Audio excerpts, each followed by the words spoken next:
birthday today.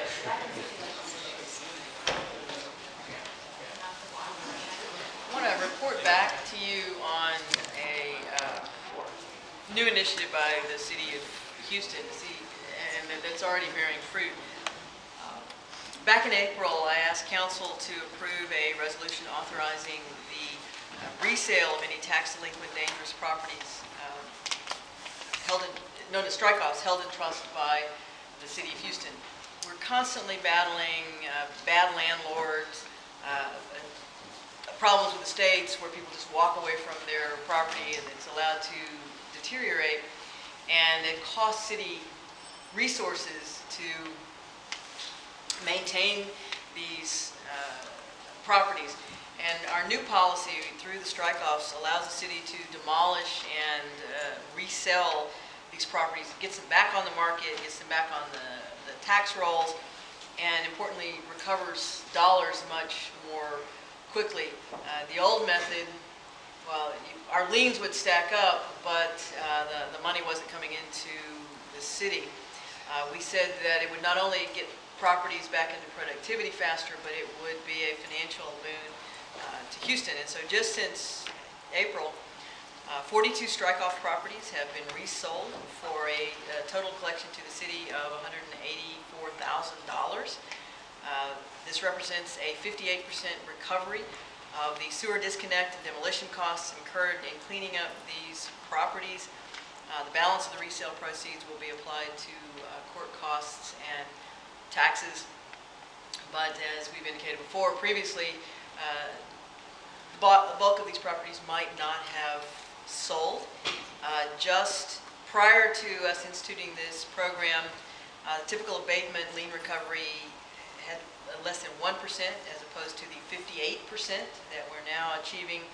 And under the old process, instead of $183,705, we estimate we would have returned $1,470. I want to thank Leah Stoller and the crew at Linebarger Law Firm that helps with our delinquent tax collections. Leah offered advice and suggestions on how to set this up, and has made sure that it worked to the benefit of the City of Houston. And I would encourage those responsible landlords out there who want to invest in some of the most challenging neighborhoods in Houston to get some more information from us about the process, and let's see if we can get more of these properties cleaned up and back into productivity.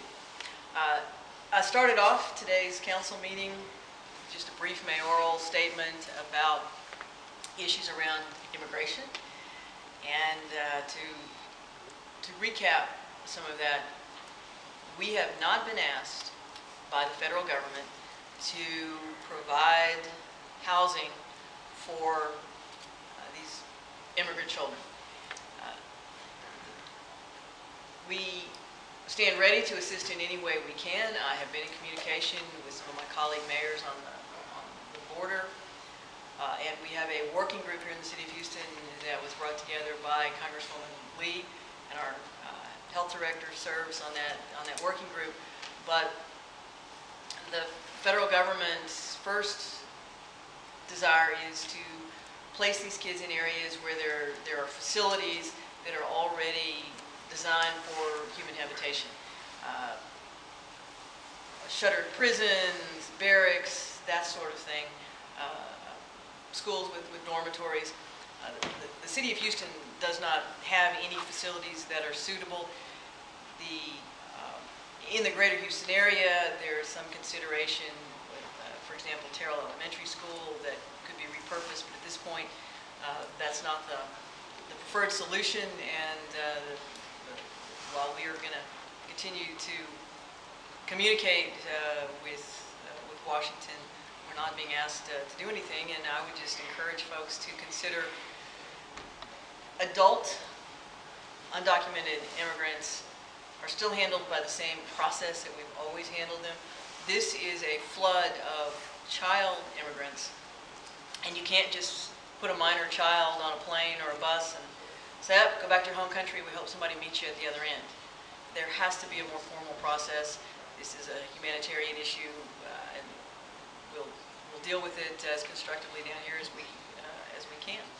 Third thing I want to mention, we did pass a contract with the Sussman Law Firm to pursue litigation around actuarial advice that led us to make pension changes, or led us to ask the state to make pension changes that severely spiked pension payments here in the city of Houston, and we hope that some future administration may reap the benefit of that litigation. It's following on successful litigation in some other jurisdictions around actuarial advice on public pensions. We'll continue our aggressive efforts to do local pension reform that protects pension promises that are made, but puts our pensions more, puts them in a position to better provide sustainability into the future. Now.